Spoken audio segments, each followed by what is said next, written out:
নম্বর হলো ইল্লাল্লাযীনা আমানু, নিশ্চয় যারা ঈমান আনবে। আর আজকে এই জায়গায় যত জনতা, নারী আর পুরুষ, আমরা ঈমান এনেছি যার উপরে তিনি কে? আমরা ঈমান আনলাম যার উপরে তিনি কে? আর একটু জোরে কোন নাকি? জবান খুলে বলে, আরো জোরে বলে আল্লাহ।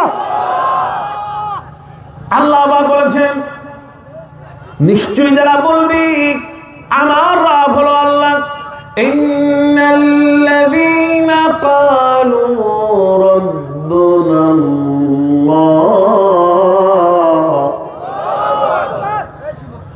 আল্লাহ পাক বলেন নিশ্চয় যারা বলবে আমার রব হলো আল্লাহ, সুম্মাস্তাকামু, তারপরে অবিচল থাকবে, তাতানাজ্জালু আলাইহিমুল মালায়েকা, আমি আল্লাহ রাব্বুল আলামিন আসমান থেকে ফেরেশতা নাযিল করব। আল্লাহ তাখাফু ওয়ালা তাহজানু, তার কোনো ভয় নাই, তার কোনো চিন্তাও নাই, কারণ তিনি যাকে সৃষ্টি করেছেন, আমার আল্লাহ রাব্বুল আলামিন যাকে সৃষ্টি করলেন, ওই বান্দা যখন আল্লাহকে রব বলে মানে আল্লাহ তার অভিভাবক হয়ে যায়। আর আল্লাহ পাক যাকে ভালোবাসে তার কোনো ভয়। তাকায় দেখেন আমার ভাইরা, আমার আল্লাহ রাব্বুল আলামিনের নবীজি হারে, এই নবীর সাথে যত সাহাবীরা ছিলেন সব সাহাবীরা আল্লাহকে ভয় করতেন দিনে আর রাতে। আমার আল্লাহ রাব্বুল আলামিন নবীজিকে এত ভালোবাসতেন।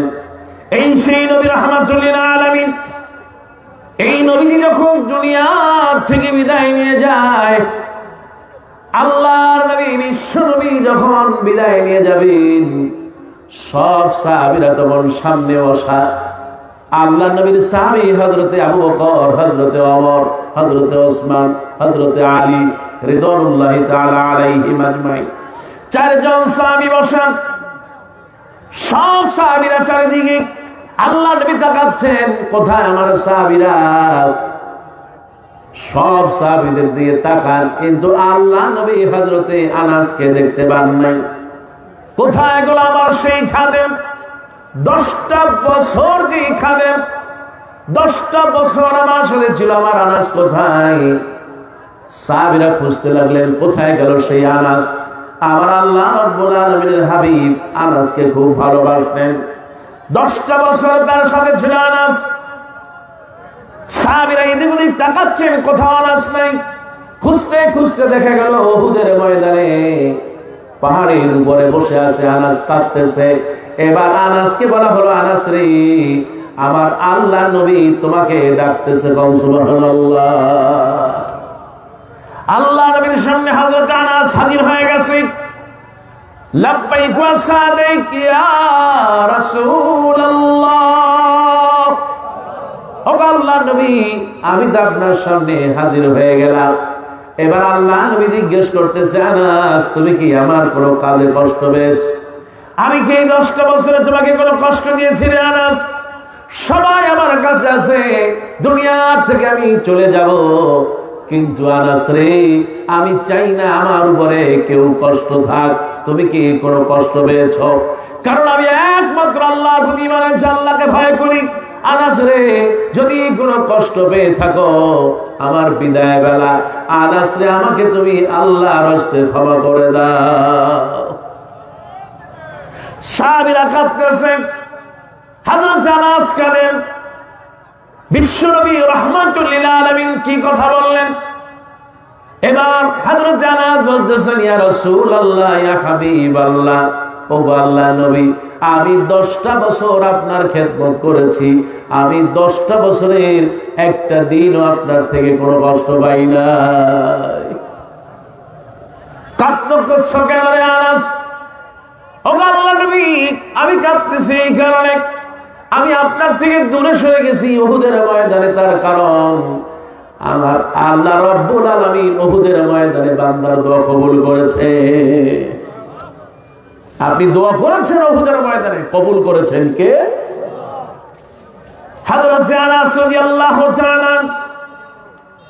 এবার আল্লাহ নবী কি বলেন, ইয়া রাসূলুল্লাহ, ইয়া হাবিবাল্লাহ, ও আল্লাহর নবী, আমি উহুদের ময়দানে, উহুদের পাহাড়ের উপর উঠা আল্লাহর কাছে দাঁড়ায় দাঁড়ায় বলতেছিলাম, মালিক রে, তুমি যদি আল্লাহ তোমার নবীকে যদি নিয়ে যাও, তাহলে আমি আনাস গুনাহগার, আমি এই পৃথিবীতে কার খেদমত করব, এই চিন্তা করে করে আমি আপনার থেকে দূরে দিয়ে কাঁদতেছিলাম। আনাস তুমি কেঁদো না। আল্লাহ নবী যখন সান্ত্বনা দিচ্ছেন, আনাস কেঁদো না। হযরত আনাস আল্লাহকে এত ভয় করতেন, আল্লাহর প্রতি এত বিশ্বাস ছিল, কারণ এক নম্বরে আল্লাহর ওই জাহান্নাম থেকে বাঁচতে হলে মজবুত ঈমান লাগবে। তাকায় দেখেন হযরতে আনাসের জীবন। হযরতে আনাস রাদিয়াল্লাহু তাআলা আল্লাহর নবীকে বললেন, ওগো আল্লাহর নবী, আপনি আমাদের থেকে চলে যাবেন, নবী গো, কিয়ামতের ময়দানে আমি আনাস আপনার কাছে কোথায় আপনাকে গিয়ে পাবো? দুনিয়ায় আপনার খেদমত করলাম 10টা বছর, ওগো আল্লাহর নবী, হাসরের ময়দানে কোথায় আপনাকে পাবো? কিভাবে আপনার কাছে যাব? আপনি কি আমাকে ভুলে যাবেন? আল্লাহ নবী, বিশ্ব নবী বললেন, আনাস রে, তুমি কেন না, আমি আল্লাহ রাব্বুল আলামিনের নির্দেশে হাসরের ময়দানে আমি ওই পুলসিরাতের সামনে তোমার জন্য দাঁড়ায় থাকবো।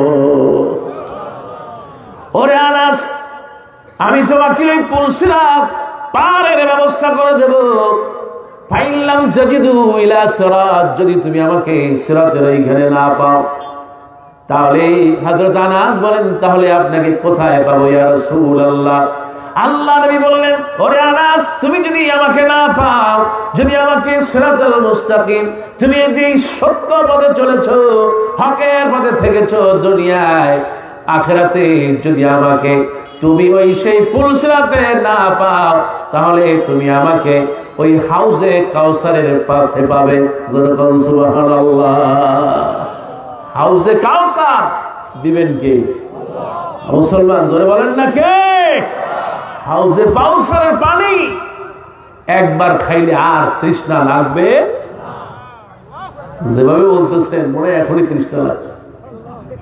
আল্লাহ, আজকে হাজারো নারী আর পুরুষ, আল্লাহ আমাদের সকলের নসিবে হাউজে কাউসার দিয়ে তুমি বরকতময় করে দিও আল্লাহ। আর একটু জোরে বলেন না আমিন। হাউজে কাউসারের পানি পান করার তৌফিক দাও। আল্লাহ নবীকে এবার হযরত আনাস বলেন, ইয়া রাসূলুল্লাহ, যদি আপনাকে হাউজে কাউসারের পাশেও না পাই, তাহলে কোথায় পাবো? আবার আল্লাহ নবী বললেন, যদি না পাও, তাহলে আমাকে তুমি মিজানের দাড়ি পাল্লার পাশে দাঁড়ানো দেখবা। আমি আমার কোন উম্মতদেরকে জাহান্নামে যেতে দেব না। আমার আল্লাহ নবী, বিশ্ব নবী বলেন, দুটি কালেমা আছে, কালিমাতানি খাফিফাতান, উচ্চারণ করা খুবই সহজ, ওয়াসাকিলাতানি ফিল মিজান, মিজানের পাল্লা ভারী করে দেয়। আমার আল্লাহ নবী বলেছেন, সুবহানাল্লাহি ওয়া বিহামদিহি সুবহানাল্লাহিল আযীম। পড়েন সবাই, সুবহানাল্লাহি ওয়া বিহামদিহি সুবহানাল্লাহিল আযীম। আল্লাহ নবী বলেছেন, সহিহ আল বুখারীর একেবারে শেষ হাদিস, বিশ্বনবী রাহমাতুল লিল আলামিন বলেন, এই সেই ইমাম বুখারী মাজার জন্য দোয়া করেছেন, ওগো আল্লাহ, আল্লাহ গো, আমার এই ইসমাইলকে তুমি তোমার নবীজির হেফাজতের জন্য, তোমার নবীজির হাদিস সংগ্রহের জন্য কবুল করে নাও। মায়ের দোয়া এমন ভাবে কবুল হয়েছে, আল্লাহ নবী স্বপ্নে দেখায় দিয়েছে, আবার আল্লাহ নবীকে স্বপ্নে দেখতেন আর তিনি হাদিস লিখতেন। যেরকম সুবহানাল্লাহ। এই সেই ইমাম বুখারী রাহিমাহুল্লাহ একেবারে শেষ হাদিস তিনি বলেছেন, যে ব্যক্তি বলবে সুবহানাল্লাহি ওয়া বিহামদিহি সুবহানাল্লাহিল আযীম, এই দুইটা দোয়ার কারণে আমার আল্লাহ রাব্বুল আলামিন ওই মিজানকে পরিপূর্ণ করে দিয়া জান্নাতে পৌঁছায় দিবে। সুবহানাল্লাহ। আমার ভাইরা, তুমিনুনা বিল্লাহ,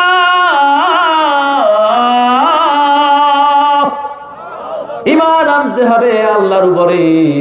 কিন্তু আমার আল্লাহ পাক বলেন, এই জমিনে অনেক ঈমান আনার পর তারপরেও কুফরি করে আসে না। একটু তাকায় দেখেন 16টা বছর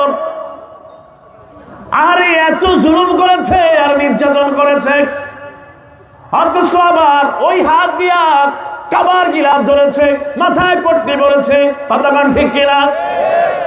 16টা বছর এত মানুষকে জুলুম করেছে, মানুষের মামলার উপরে মামলা দিয়েছে, মানুষকে ঘর বাড়ি হারাইছে। আহারে আমার আল্লাহ রাব্বুল আলামিন মানুষের আর্তনাদ এমন ভাবে কবুল করেছে, জালেমদেরকে কুত্তার মতো বিদায় করে দিয়েছে। ঠিক কিনা? বিদায় করার মালিক কে? ক্ষমতা দেওয়ার মালিক কে? আমার ভাইয়ারা, আল্লাহ রাব্বুল আলামিন তাইতে বলেন তুমিনুনা বিল্লাহ, ঈমান আনবে আর ঈমানের পথে অবিচল থাকবে। আর যারা অবিচল থাকবে আমার আল্লাহ পাক তাদের পরীক্ষা করবেন, এতে কোনো সন্দেহ। আল্লাহ পাক বলেছেন ওয়ালা নাবলুওয়ান্নাকুম বিশাইইম মিনাল খাউফি ওয়াল জুউ ওয়া নাকসিম মিনাল আমওয়ালি ওয়াল আনফুসি ওয়াস সামারাত ওয়া বাশশিরিস সাবিরিন। আল্লাহ রাব্বুল আলামিন বলেন আমি তোমাদেরকে অবশ্যই পরীক্ষা করব, ভয় দিয়ে, ক্ষুধা দিয়ে, দারিদ্রতা দিয়ে, সন্তান ছেলে মেয়ে নিয়ে। আবার আল্লাহ রাব্বুল আলামিন এরপর বলেছেন যারা ধৈর্য ধারণ করবে নবী গো আপনি তাদেরকে সুসংবাদ দিয়ে দেন। সুবহানাল্লাহ। 16টা বছর ধৈর্য ধারণ করার কারণে সুসংবাদ দিলেন কে? আর জোরে বলেন কে? খালি সুসংবাদ দেয় নাই, ওরা যা খেতে নিয়েছিল কোরমা পোলাও জম্বে খাওয়া খাবে। কথা কন? বিশাল বিশাল মাছ, তারপরে কোরমা পোলাও, হালিয়া কুত্তা যা আছে জম্বের খাওয়া খাবে। আল্লাহকে খারাপ তোর খাওয়াই দিছি। আল্লাহ পাক বান্দা যখন জুলুম করে আল্লাহ তখন তার রিজিক তুলে নেয়। আল্লাহ পাক তাকে তো খাইতে দেয় নাই, বরং এই জমিন থেকে তার রিজিককে বন্ধ করেছে। কথা বল ঠিক? বাংলাদেশে আর তার রিজিক মুসলমান দরবারে আছে, শুধু তার একার যায় নাই। ওই যে কোরআনের বাকি বলেছিল মনে আছে না আপনাদের?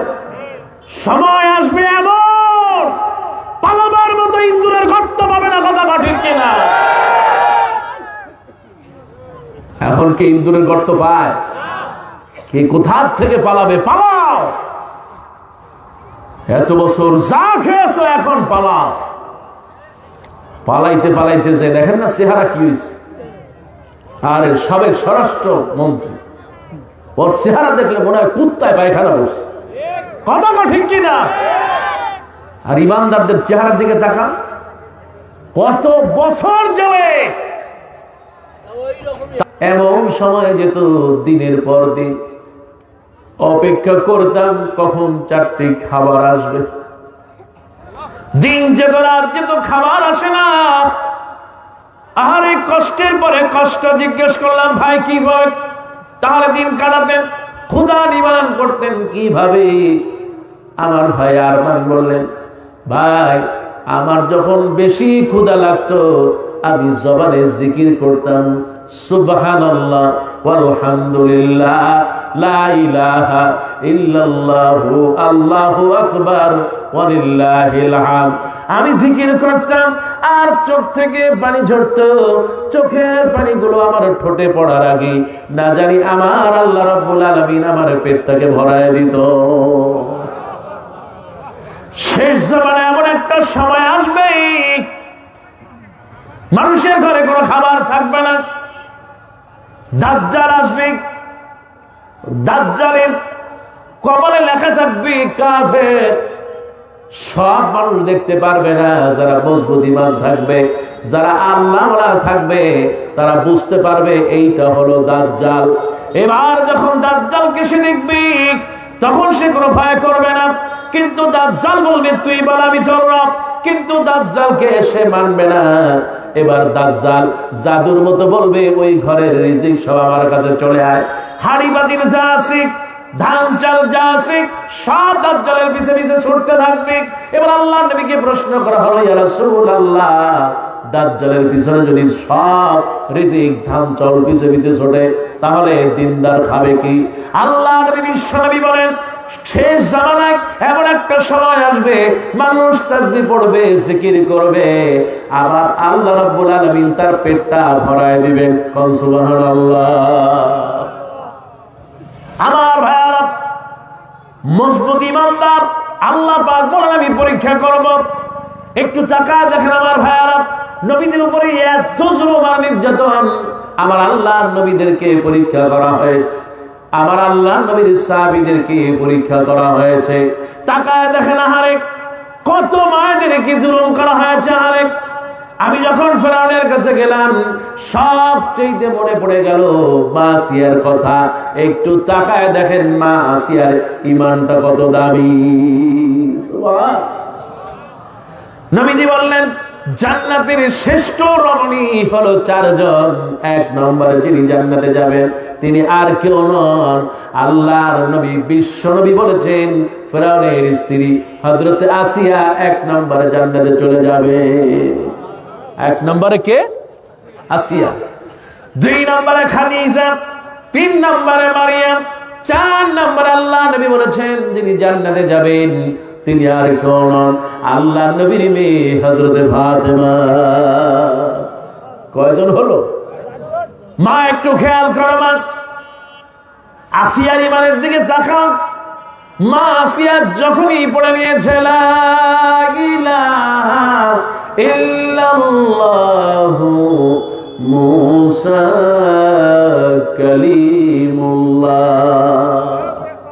ঈমান আনলো, জুলুম আর নির্যাতন শুরু হয়ে গেল। এমন নির্যাতন, দুই হাত বাঁধা, দুই পা বাঁধা। সূরা তাহরিমের ভিতরে আল্লাহ পাক ঘটনা বর্ণনা করছেন। আল্লাহ পাক ঘটনা এভাবে বর্ণনা করছেন, সে বলছে দুই হাত বাঁধা, দুই পা বাঁধা, চাবুক একটা নিয়ে আঘাত করতেছে। আর আসিয়া, আসিয়া তুই বল আমি ফেরাউন তোর রব। কিন্তু আসিয়া বলে আমার রব।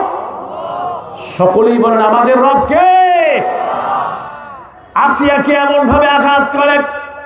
মা তোমাকে বলি একটু তাকায় দেখো আমার মায়েরা, হাজার হাজার মায়েরা তোমাদেরকে বলি মা একটু আসিয়ার দিকে তাকাও।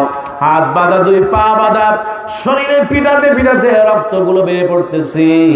তারপর আসিয়া জবান থেকে একটা নামই উচ্চারণ করেন, তিনি কে? আসিয়া বলতেছে ওরে ফেরাউন, তুই আমাকে মারতে মারতে শহীদ করে ফেলবি, তবু আমার থেকে, আমার জবান থেকে একটা শব্দই বের হবে, সেটা আর কেউ নয়, বিশ্ব প্রতিপালক, তিনি হলো আমার আল্লাহ। ফেরাউন বড় পাথর হাতে নিয়েছে, মা আসিয়ার গায়ে মারবি। আমার আল্লাহ রাব্বুল আলামিন জিবরাইলকে পাঠালেন, জলদি করে চলে যাও। আল্লাহ রাব্বুল আলামিন জিবরাইলকে পাঠালেন, জিবরাইল আসিয়ার কাছে হাজির হয়ে গেছে। এবার আসিয়া বলে রব্বুল আলামিন আমার চাওয়ার কিছুই নেই, পাওয়ার কিছু নাই। ওগো আল্লাহ, স্বামীর মহব্বত আর ভালোবাসা কিছুই পাই নাই। আল্লাহ গো, তোমার জান্নাতের পাশে আমার জন্য একটা ঘর বানায়া দাও। কবুল করলো কে? আল্লাহ রাব্বুল আলামিন মালাকুল মউতকে পাঠালেন, ও মালাকুল মউত জলদি করে চলে যাও। আর জান্নাতের সব ফেরেশতাদেরকে বলা হলো, ফেরেশতারা জান্নাতের দরজা খুলে দাও। আসিয়া যেটা দিয়া মনে চায় সে জান্নাতে চলে যাবে। সুবহানাল্লাহ। জান্নাত দেখতে দেখতে ঈমান মজবুত থাকার কারণে জান্নাত দিল কে? ও আমার ভাইরা, এই জন্য এক নম্বর হলো মজবুত ঈমান। এবার আল্লাহ রাব্বুল আলামিন বলেন তুমিনুনা বিল্লাহি ওয়া রাসূলিহি ওয়া তুজাহিদুনা ফি সাবিলিল্লাহ। এক নম্বর ঈমান, দুই নম্বর হচ্ছে রাসূলের মহব্বত। কল সুবহান। রাসূলের মহব্বত ছাড়া কেউ কি জান্নাতে যেতে পারবে? আমার আল্লাহ রাব্বুল আলামিন হামিদ বলেন মান নাহিয়া সুন্নতি ফাকাদ আহাব্বানি ওয়ামান আহাব্বানি কানা মাই ফিল জান্নাহ, যে ব্যক্তি আমার সুন্নতকে জীবিত করবে, আমার সুন্নতের আমল করবে। আজ অনেকে মিষ্টি খাওয়া সুন্নত মনে করে, কিন্তু আল্লাহর জমিনে দিন প্রতিষ্ঠার জন্য রক্ত দেওয়া ফরজ, এইটা সে জানে না। ঠিক কিনা? আজ এক শ্রেণী বলে যে আমরা মওদুদের ইসলাম চাই না, আমরা চাই মদিনার ইসলাম। কি এরকম লোক আছে না? মুসলমান কথা বলেন, আছে না নাই? যারা মদিনার ইসলাম চায়, আমি তাদেরকে প্রশ্ন করি, ভাই আপনি যে মদিনার ইসলাম চান, আপনার মুখে কি দাঁড়িয়ে আসছে? মুসলমান কথা বলা আছে? যাদের নিজেদের চরিত্র ইসলাম নাই, নিজেদের শরীরের ভিতরে ইসলাম নাই, তারা যদি বলে যে আমরা মদিনার ইসলাম চাই, আপনি বলেন, আজকে বলেন, আমরা যদি সংসদে যাই তাহলে কোরআনের আইন চালু করব। কথা বল ঠিক কিনা? যদি আপনারা জাতিকে এটা বলতে পারেন যে আমরা যদি ক্ষমতায় যাই, পার্লামেন্টে যাই, পার্লামেন্টে কোরআনের আইন পাস করব, আগামীকাল থেকে আপনাদের সাথে আমরা নামবো। কথা বল ঠিক কিনা? কিন্তু ক্ষমতায় যাওয়ার আগেই এখন আলেম বিদ্বেষী হয়ে গেছে। কথা বল। আগে তো যারা ছিল তারা বলতো, দাড়ি আর টুপি দেখলে বলতো রাজাকার। কত কম। আগে ছিল একটা দলকে শুধুমাত্র, তাদেরকে বলতো রাজাকার, আর এখন সব তো ইসলামী দল এক হয়ে গেছে। আলহামদুলিল্লাহ কম। আর একটু জোরে কর না আলহামদুলিল্লাহ। এখন দাড়ি আর টুপি দেখলেই বলে রাজাকার। কথা কম। কারণ এখন তো তাদের সাথে আর কোন ইসলাম পন্থীরা ছিল কিছুক্ষণ। ভাই মামুনুল হক তিনি দেখছেন যে আসলে কি হয়, কিন্তু মামুনুল হক এখনো ইসলাম পন্থীদের দলে আছে। কারণ আলহামদুলিল্লাহ, কারণ এই ইসলাম পন্থীরা তারা অনুসরণ করে নবী মুহাম্মদ রাসূলুল্লাহ সাল্লাল্লাহু আলাইহি ওয়াসাল্লাম। এই সেই নবী রাহমাতুল লিল আলামিন, আল্লাহর নবী যুদ্ধের ময়দানে নিজে সেনাপতি ছিলেন। যেই নবী নিজের দান্দার মোবারক শহীদ হয়ে গিয়েছে, আল্লাহর এই জমিনে দ্বীন প্রতিষ্ঠার জন্য রক্ত দিয়েছে, আল্লাহর এই জমিনে কোরআন আইন বাস্তবায়নের জন্য হারে সাহাবীরা শহীদ হয়ে গেল। আর আল্লাহ রাব্বুল আলামিন এই নবীকে লক্ষ্য করে বললেন, নবী আপনি বলেন, কুল ইন্না সলাতি ওয়া নুসুকি ওয়া মাহইয়ায়া ওয়া মামাতি লিল্লাহি রাব্বিল আলামিন। নবী আপনি বলে দেন, নিশ্চয়ই আমার সালাত, আমার রোজা, আমার যা কিছু আছে, আমার হায়াত এবং আমার মত একমাত্র যার জন্য, তিনি হলেন কে? মুসলমান জোরে বলেন কে? আমার ভাইয়ারা, খালিদ বিন ওলীদের দিকে তাকায় দেখেন। এই সেই খালিদ বিন ওলীদ যেই যুদ্ধে যেটা বিজয় লাভ করতেন, সুবহানাল্লাহ। আল্লাহর নবীর সাহাবী হযরত আমিরুল মুমিনিন ওমর ফারুক রাদিয়াল্লাহু তাআলা চিঠি লিখলেন খালিদ বিন ওলীদ যুদ্ধের ময়দানে। চিঠি লিখলেন, ও খালিদ বিন ওলীদ, চিঠি পাওয়ার সঙ্গে সঙ্গে ক্ষমতা ছেড়ে দেবে, চিঠি পাওয়ার সঙ্গে সঙ্গে দায়িত্ব ছেড়ে দেবে। কারণ হযরত আমিরুল মুমিনিনের কানে পৌঁছেছে খালিদ বিন ওলীদের কারণে বিজয় হয়, কিন্তু বিজয়ে আসলে দেয় তিনি কে? যারা বলেন কে?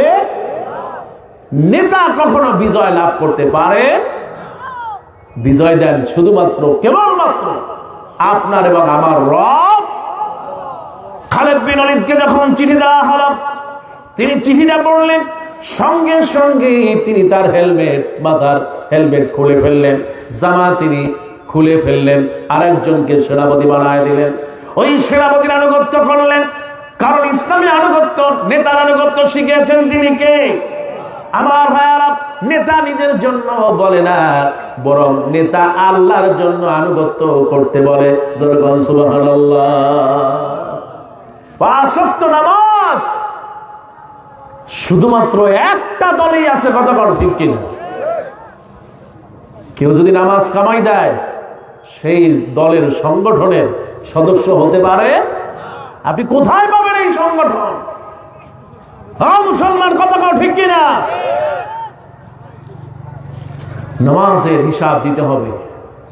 আর যারা ভিন্ন দলের, নিজেরা নামাজ পড়ে কিনা আল্লাহই জানে। আমার ভাইয়ার, আমার বোনেরা, আমার আল্লাহ নবী বিশ্ব নবী রাহমাতুল লিল আলামিন এমন সাহাবীদেরকে তৈরি করে গেছেন। খালিদ বিন ওয়ালিদ তিনি আনুগত্য শুরু করে দিলেন। এবার যখন মৃত্যু সজ্জায় খালিদ বিন ওয়ালিদ চোখ থেকে পানি ঝরতেছে, স্ত্রী লক্ষ্য করলেন খালিদ বিন ওয়ালিদের চোখে পানি। কি ব্যাপারে চোখে পানি কেন? কাঁদেন কেন আপনি? বললেন, স্ত্রী গো, আমার এই পিছনের জামাটা একটু খুলে দেখো, আমার শরীরে কি কোনো জায়গা আছে কিনা বাকি। লোহার দাঁত, ড্যাগারের দাঁত, তরবারির দাঁত, আমার গোটা শরীরটা ঝাঁঝরা হয়ে গিয়েছে। কিন্তু আমি এমন একজন আল্লাহর বান্দা, আমি যুদ্ধের ময়দানে শহীদ হতে পারলাম না। বড় একটা আফসোস রয়ে গেল, শহীদ হতে পারলাম না। কাঁদতেছেন, বিছানায় তিনি দুনিয়া থেকে চলে যাবেন, কাঁদতেছেন দর দর করে। এবার আল্লাহ নবীর সাহাবী হযরতে আমিরুল মুমিনিন আসলেন। খালিদ বিন ওয়ালিদ কাঁদেন কেন? চোখে কেন পানি? বললেন, আল্লাহ নবীর সাহাবী, এত যুদ্ধ করলাম, বড় ইচ্ছা ছিল শহীদ হয়ে যাব, কিন্তু আমার আল্লাহ রাব্বুল আলামিন শাহাদাত কবুল করলেন না, বরং আজকে বিছানায় মরে যাচ্ছি, এর চেয়ে বড় আর কিছু কষ্ট হতে পারে না। এবার আল্লাহ নবীর সাহাবী হযরত ওমর বললেন, ওগো খালিদ বিন ওয়ালিদ, আপনার মনে আছে কি আমার আল্লাহ রাব্বুল আলামিনের হাবিব আপনাকে একটা তরবারি উপহার দিয়েছিল, সাইফুল্লাহ। তরবারির নাম কি ছিল? সাইফুল্লাহ।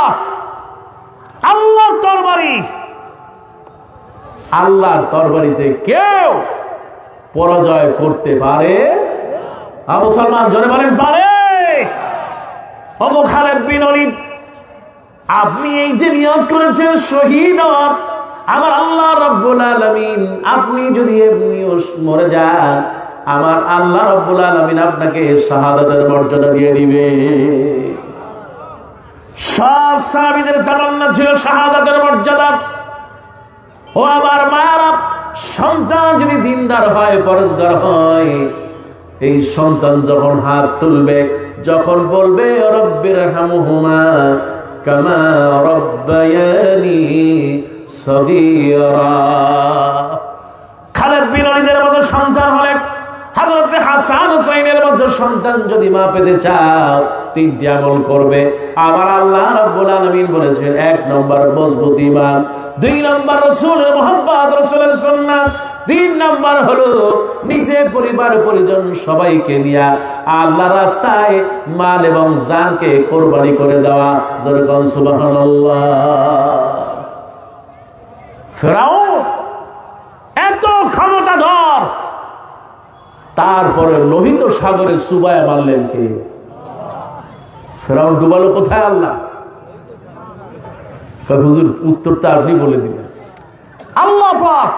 আমরা জানি নীল নদে, আমিও জানতাম, কিন্তু আল্লাহ পাক তারে ডুবালে লোহিত সাগরে। আজ 16টা বছর যেই খুনি আমার এই দেশটাকে শাসন করেছে, আপনারা ফেরাউন দেখেন নাই, নমরুদ দেখেন নাই, আবু জাহেলকে দেখেন নাই, সবগুলো এক জায়গা করলে যা হবে, এই জামানার ফেরাউন তার চাইতেও নিকৃষ্ট কথা পার। ঠিক কি? আমার ভাইয়েরা, আল্লাহ রাব্বুল আলামিন এই দুনিয়া আমাদেরকে পাঠালেন।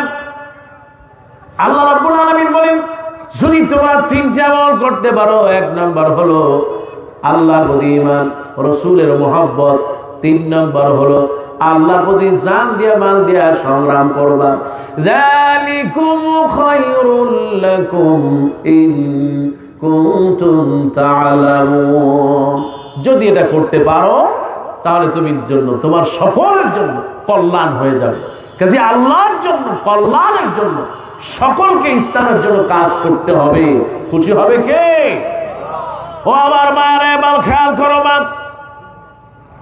এই পৃথিবীর সবচেয়ে শ্রেষ্ঠ একটা নাম হলো মা। আমার ওই পবিত্র মক্কা লিখতে প্রথম অক্ষর লাগে কি বলে? ম। নবী মুহাম্মদ রাসূলুল্লাহ প্রথম অক্ষর লিখতে লাগে কি? যেই মদিনায় আল্লাহ নবী শুয়ে আছেন ওই মদিনার প্রথম অক্ষর লাগে কি বলেন? আপনি আর আমি হলাম মুসলমান, আর এই মুসলমানের প্রথম অক্ষরটা কি? আর এই পৃথিবীর শ্রেষ্ঠ একটা শব্দ আমার আল্লাহ রাব্বুল আলামিন দিয়েছেন, সেটা হলো মা। শ্রেষ্ঠ সম্পদ হলো কি? ও আমার মায়েরা, আমার আল্লাহ নবী বলেছেন মা চারটি আমল যদি করতে পারো মা, ইযা সাল্লাতিল মাররাতু খামসা, একজন মা যখন 5 ওয়াক্ত নামাজ পড়বে, ওয়া সামাত শাহরাহা, রমজান মাসে রোজা রাখবে, ওয়া আকাত যাওজাহা, আর স্বামীর খেদমত করবে, ওয়া হাফাজাত ফারাজাহা, নিজের সতীত্ব আর পর্দা রক্ষা করবে, এই চারটি আমল যে করতে পারবে, আমার আল্লাহ নবী বিশ্ব নবী বলেন ওই আসিয়া যেমনি করে জান্নাতে গেছে, ওই হাতি বান্দা আমার মায়েদের জন্য আর বোনের জন্য আল্লাহ রাব্বুল আলামিন জান্নাতের সব দরজা খুলে দিবেন, যেটা দিয়া মনে চায় মা জান্নাতে চলে যাবে। সুবহানাল্লাহ। কিন্তু আমার মায়েরা এই চারটি কাজের সবচেয়ে অলস কত কম। 1 নম্বর হচ্ছে 5 ওয়াক্ত নামাজ। মা সময় মতো 5 ওয়াক্ত নামাজ পড়তে চায়, কারণ রাসূল বলেছেন কিয়ামতের দিন প্রথম প্রশ্ন হবে নামাজ। প্রথম প্রশ্ন কি? নামাজ। মা যত ব্যস্ত থাকেন আযান দিলেই নামাজ পড়বে ইনশাআল্লাহ। আল্লাহ নবী বলেন আউয়ালু মা ইউহাসাবু বিহিল আবদু মিন ইয়াউমিল কিয়ামাতি মিন আমালিহি সালাতু, কিয়ামতের দিন বান্দাকে সর্বপ্রথম প্রশ্ন হবে নামাজ। আমার ভাইরা, বিশ্বনবী রাহমাতুল লিল আলামিন বলেন কেউ যদি দৈনিক 5 ওয়াক্ত নামাজ পড়ে, 5 বার যদি গোসল করে কোন পুকুরের ভিতরে, তার গায়ে যেমন ময়লা থাকে না, আবার আল্লাহ রাব্বুল আলামিন 5 ওয়াক্ত নামাজীর গা থেকে আল্লাহ সমস্ত গুনাহগুলো ঝরায় নিয়ে যায়। আপনি ওযু করার কারণে গুনাহগুলো ঝরে ঝরে যায়। সুবহানাল্লাহ। আপনি সিজদা দিলেন, 5টা আঙ্গুল যখন জমিনের উপরে ফেলে দেন, আমার আল্লাহ নবী বলেন এই 5টা আঙ্গুলের ভিতর থেকে আল্লাহ রাব্বুল আলামিন গুনাহগুলো ঝরায় দেয়। আপনি যে 7টা জায়গা সিজদায় দিয়ে দিলেন, 2 হাত দিলেন, নাক দিলেন, কপাল দিলেন। আমাদের অনেকে আবার সিজদা দেয়, সিজদা হয় নাক মাটিতে লাগে এরকম খাড়া হয়ে থাকে, কপাল দিয়ে এইরকম দেয় কিন্তু নাক লাগে না। নাক যদি না লাগে তাহলে ওই নামাজ ফাসেদ হয়ে যায়, পরিপূর্ণ হয়। আপনার কপাল দিলেন জমিনে, নাক দিয়ে দিলেন জমিনে, 2 হাত দিয়ে দিলেন জমিনের উপরে, 2 হাঁটু দিয়ে দিলেন, আর 2 পায়ের আঙ্গুলগুলো এমনি করে খাড়া করে সমান করে দিলেন। আল্লাহ নবী বলেছেন তাম পৃথিবীর ভিতরে আল্লাহর কাছে সবচেয়ে বড় প্রিয় হলো বান্দা যখন সিজদা দেয়, আমার আল্লাহ রাব্বুল আলামিন খুশি হয়ে যায়। বান্দা আল্লাহ তখন বেশি খুশি হয়ে যায়, অহুয়া সাজিদ।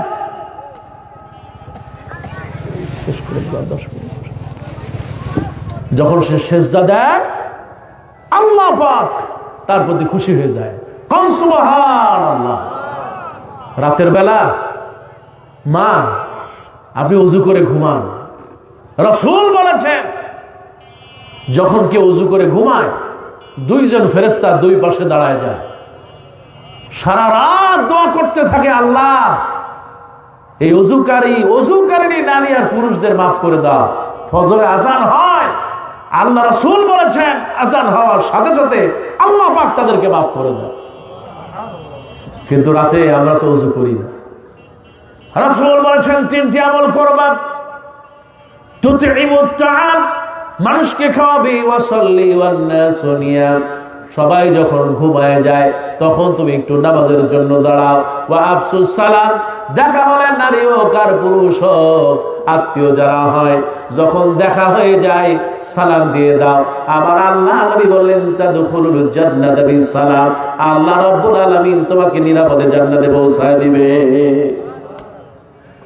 আমার মায়েরা খেয়াল করবা, ফজরের নামাজের পর যেই মা তার যায় নামাজে বসে থাকে, 2 রাকাত নামাজ পড়লো, ফজরের সুন্নাত নামাজ পড়লো, ফরজ নামাজ পড়লো, আমার বাবাজি যখন মসজিদে চলে যায় 2 রাকাত সুন্নাত নামাজ পড়ে। আল্লাহ নবী বলেছেন কেউ যদি ফজরের 2 রাকাত সুন্নাত নামাজ আদায় করতে পারে, নবীজি সবসময় ফজরের 2 রাকাত সুন্নাতে প্রথম রাকাতে পড়তেন সূরা ইখলাস। প্রথম রাকাতে কি? প্রথম রাকাতে সূরা কাফিরুন, সুবহানাল্লাহ। প্রথম রাকাতে সূরা কাফিরুন, দ্বিতীয় রাকাতে আল্লাহ নবী সূরা ইখলাস পড়তেন। মাগরিবের নামাজের সময় সুন্নাত নামাজ, আল্লাহ নবী প্রথম রাকাতে সূরা ইখলাস, সূরা কাফিরুন, দ্বিতীয় রাকাতে সূরা ইখলাস পড়তেন। বিশ্বনবী বলেছেন কেউ যদি ফজরের সুন্নাত নামাজ এই 2টি সূরা দিয়ে পড়তে পারে, সংক্ষেপে 2টি রাকাত আদায় করে, আল্লাহ নবী বিশ্বনবী বলেছেন তাম পৃথিবীর সব যদি এক পাল্লায় দেওয়া হয়, আর যদি ফজরের 2 রাকাত সুন্নাত নামাজ যদি এক পাল্লায় দেওয়া হয়, আল্লাহ নবী বলেছেন সুন্নাত নামাজের ওজনটা বেশি হয়ে যাবে। ফজরের নামাজ পড়লেন, মসজিদে বসে থাকলেন, সূর্য উঠলো 2 রাকাত 4 রাকাত সালাতুদ দুহা পড়লেন। আমার আল্লাহ পাক এত মর্যাদা দিয়েছেন সালাতুদ দুহার ভিতরে, কোরআনুল কারীমে একটা সূরাই আল্লাহ তার নামে নাযিল করেছেন। জোরে সুবহানাল্লাহ। আল্লাহ নবী বলেন কেউ যদি এই 2 কিংবা 4 রাকাত নামাজ সূর্য ওঠার 15-20 মিনিট পরে পড়তে পারে, আমার আল্লাহ নবী বলেন কেউ যদি হজ এবং উমরা করলে যে সওয়াব হয়, আমার আল্লাহ প্রতিদিন ওই সওয়াব ওই বান্দার আমলনামায় তুলে দেয়।